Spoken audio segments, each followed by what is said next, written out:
Someday Isle. This is Calico Skies. Promise kept.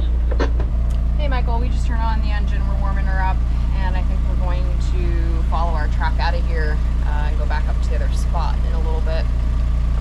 Sweet. If you don't mind, we'll follow you out. For sure, we'd love that. We're headed north to another anchorage in this atoll, Raoria, which will put us closer to the pass through which we initially entered. Yeah. Another one? Hey. Coral. Oh, wow. Our time here will be up soon, so we're staging for an exit in the coming days. Raoria is littered with coral bommies, though, so we're following the track we took down here, and we'll be relying also on our forward scan and visual navigation as we pick our way through the coral heads. Chloe and Michael. Promise kept. Someday Isle. Both boats are going with us today, and I have to jump on navigation here. About that time. Though we've got our track to follow, we're being extra cautious today. I'm gonna navigate out through this Bommie. Since we've been in Raoria, we've heard of 4 boats hitting coral heads with varying degrees of damage, ranging from somewhat minor to substantial. The cloud cover overhead does not make visual navigation easy, so we're relying on our forward-looking sonar, OpenCPN, and satellite imagery. OpenCPN is a free charting software developed by sailors that is able to display multiple chart file types. It can interface with our instrument network, displaying depth, position, and wind speed. That, combined with the imported satellite imagery, yields a very powerful situational awareness tool. Our forward-looking sonar is like our last line of defense. It shows the bottom's contour up to 8 times the water depth. At the helm, Bill watches the sonar on our chart plotter, while I monitor OpenCPN on our laptop. I make course adjustments via our autopilot control head, and we work together to avoid the bommies. It also helps to have buddy boats who are keeping a vigilant lookout for coral heads.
Anchoring in about 40 feet of water. And we're just trying to set the hook initially before we float our chain. Just talking to the camera. Let's take a little bit of this chain up. Hey. Helm.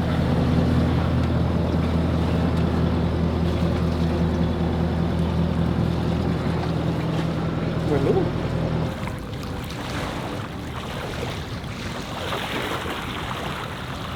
We are hitting the beach a little early today. Just looking for supplies. It's only 3 o'clock, but the weather has just been so weird and cloudy for the most part for the last few days, and pretty volatile now for over a week. We're just going to take advantage and cut work a little early. I missed it. Hello! And it's quite different in the Tuamotus. You really have to expect there to be bommies everywhere, and there are bommies everywhere. So we're slowly going in because the sun's going down. There's definitely a reef here, as you can see it. in the green. Close to the shore. Yeah. Yeah.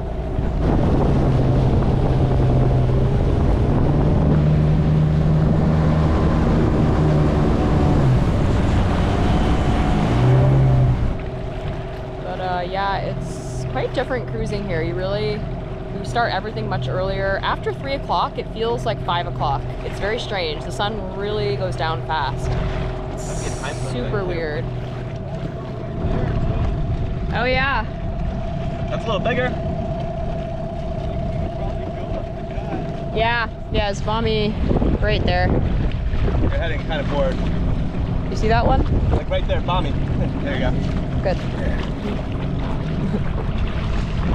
Okay, that's shallow right there. That coast kind of shallowed up. You're in like a foot of water, I'd say. Go a little more to the right. Hi. A little more starboard.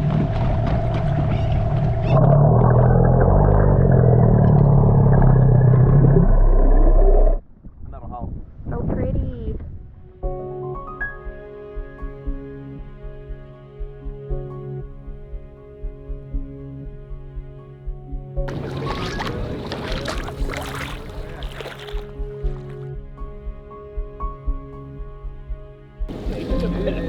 I feel like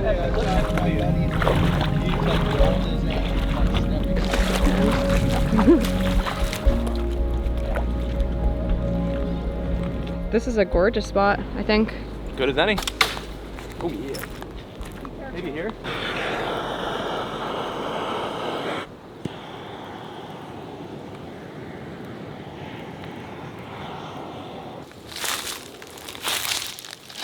Like all kind of like rotten, like it won't burn. Oh, really? A lot of it is, yeah. Careful, there's a hermit crab at your 12 o'clock. Bill has a history with hermit crabs. This one's pretty good. But Sierra will remember it for the rest of her life. I think she will.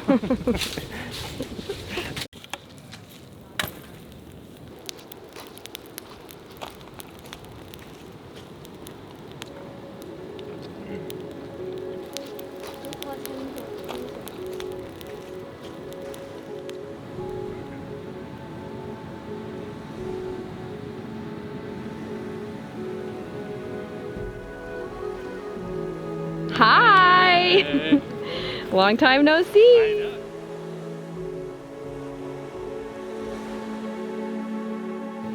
You are crazy about filming.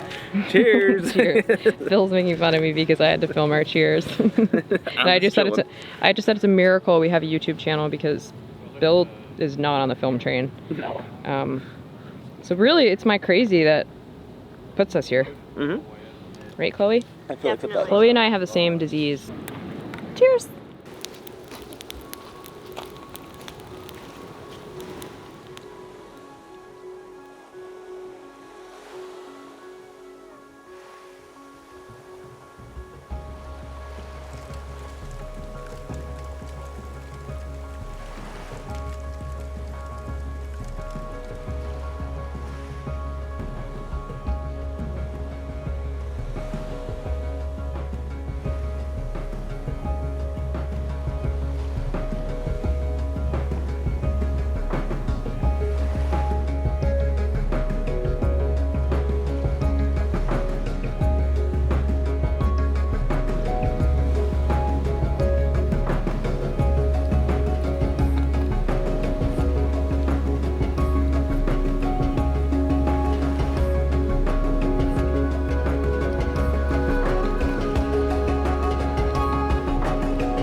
Well, we were back from our bonfire and we're making a can of corn that is, oh yeah, I'm recording. It's actually from Panama. Oh, should I dump the water out? Yeah. It did. La Colon was that food store in the marina in Bocas del Toro. We have so much food, and we're making steak. We dug out of the freezer, and then I made a really nice slaw, which I'm going to show you guys in a second. I'm pretty proud of it. But I think we need to go through our fridge in detail tomorrow, because this little fridge I defrosted and cleaned the other day, which I didn't film. And Bill worked on the freezer under here today, which we didn't film. We're good at that, it turns out. Because we're just, you know, we're slowly going through our food stores, and I would say we're in really good shape for a lot of food. Being multiple weeks into the 2 emotions. Oh, and just while I'm filming, and also, random side note, I don't really know why we're having corn. We never eat corn, but Bill suggested it, and I was like, that sounds so friggin' good. So we're having steak from Mexico, corn from Panama. Yeah. And we're having slaw, so purple cabbage that I got in, you know, I actually think that purple cabbage is still from Mexico. They didn't have purple cabbage in the Marquesas. So, and and also, if you look carefully, you'll see there's sprouts in there. And that's another thing that I haven't filmed. I'm getting out of your way right now. What am I trying to communicate? I have been sprouting. Nobody knows. Which I didn't film, but I had that one harvest, and then this one is now growing, and these ones are broccoli sprouts. The ones in the slaw are radish sprouts. And then I have your classic alfalfa sprout, which is the one most people grow, which I haven't tried yet, but I'm pretty excited about having the salad right now. It's just carrot and onion and cabbage and sprouts, and it's nice at this point because there is no veggies anywhere. We went shopping in town that one day, and they had potatoes and onions, but that's the most. No eggs, no vegetables, so. I was today, there was nothing. So, nice to be a food. It's nice to have a lot of food storage. Something about it sounds that. That yummy crunchiness. It's got the steak and the corn. Ooh, thank you. Let's see how it came out.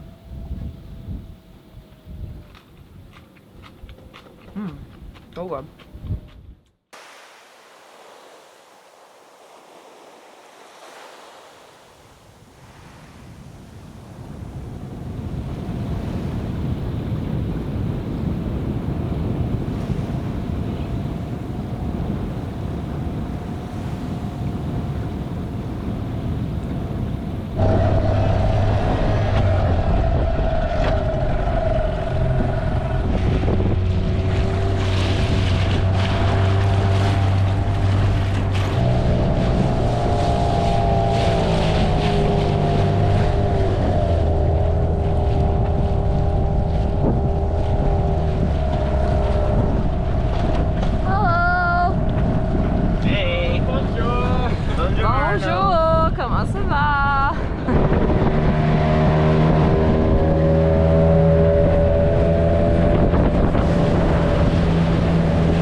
like plenty of bommies around here to explore. But I just saw those dinghies here yesterday. Yeah. Oh, there you go. You want it? It always does that so well. To find an octopus.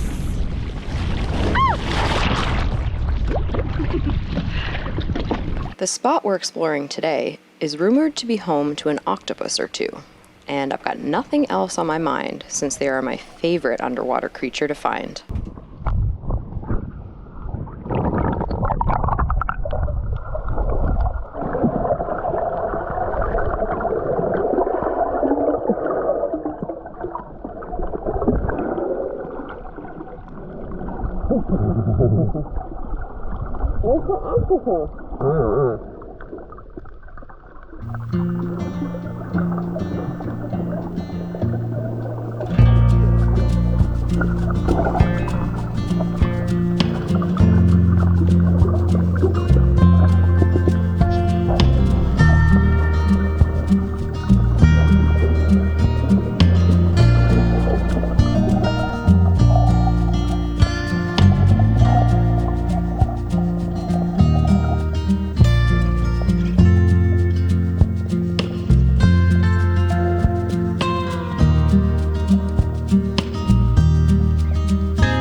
I can't believe you spotted him. Look at it moving.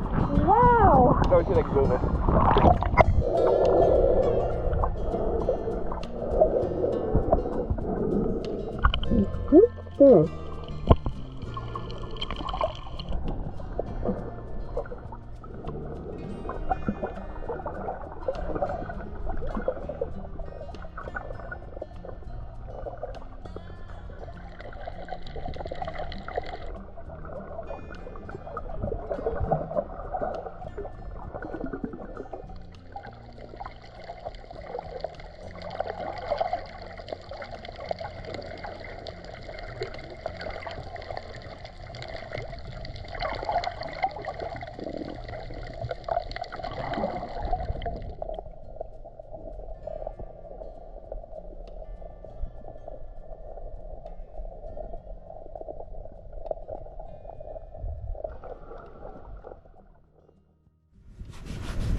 Well, it is our last day in Raoria. Oh my god, I love this place.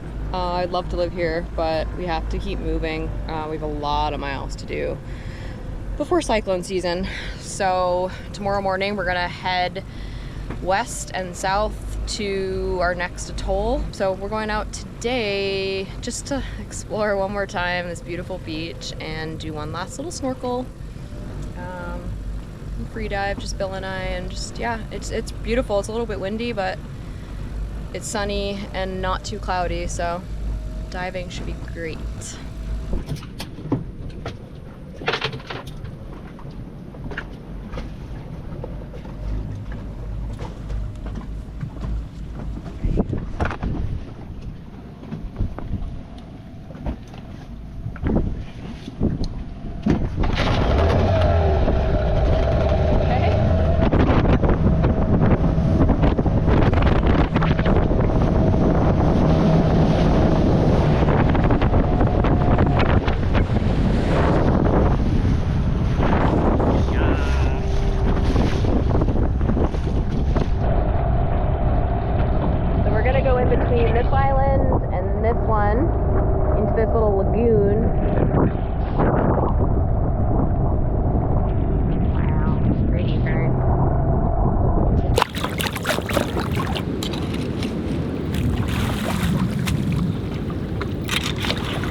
We've been trying to figure out why we always have like an outgoing tide of the atoll. Like every boat we've talked to coming through, it's fighting against them. And I think it's like this waterway. You can see the ocean wave action. This is moving a ton of water that way, and there's only one way out of this atoll. So I think that's what's causing it. Yeah, so like we came in basically over there on the other side, and then all around the atoll on this side, the leeward, the windward side, you can see like the ocean out there, the waves breaking, but like they don't, it doesn't appear that they come in. Like you can see, this is but moving. You can see water moving, and so it's just like that force of... Yeah, the water, and also the wind is constantly blowing this way, so it's supposed to put a lot of pressure up there and just doesn't let a tide ever come in, I guess. Yeah, so there's no like in and out tide. Just out. Basically. Always just outgoing, out it seems all like. The time.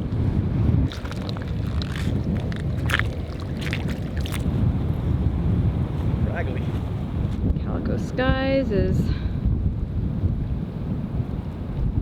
off in the distance there. And I also see a shark tip and tail over here.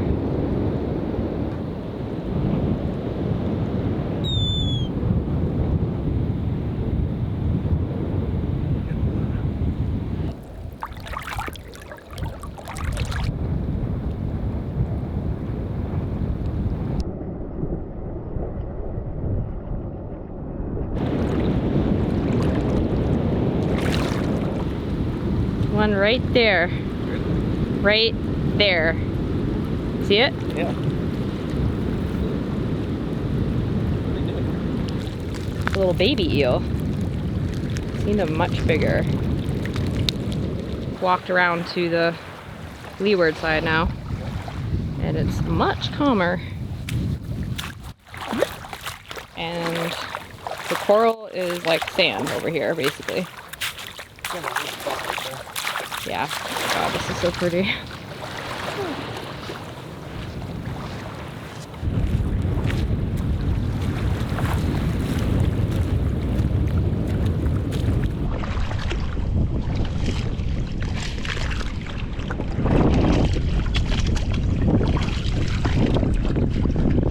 It's windy.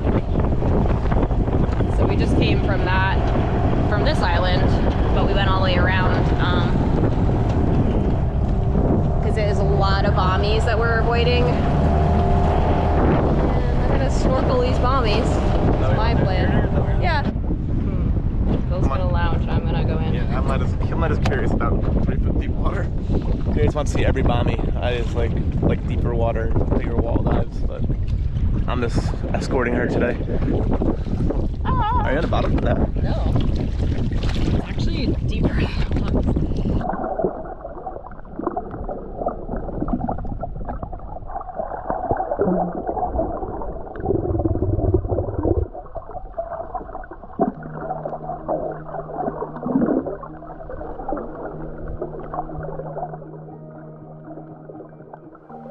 Every one of these bommies represents something significant to the fish who call them home.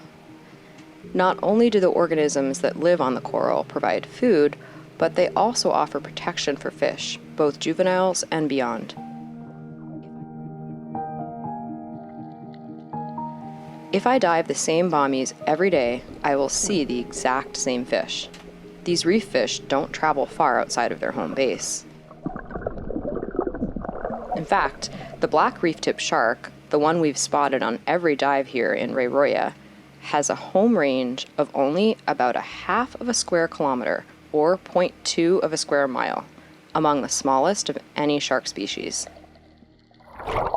And the size and location of the range does not change with time of day, which means that if I return to the same location, I am highly likely to spot the exact same shark patrolling around its home. I think about this as I dive because though these corals are beautiful, they are so deeply meaningful to the fish, clams, octopus, and sharks that live here. To me, they are dazzling eye candy, but to the fish that call them home, they are their everything.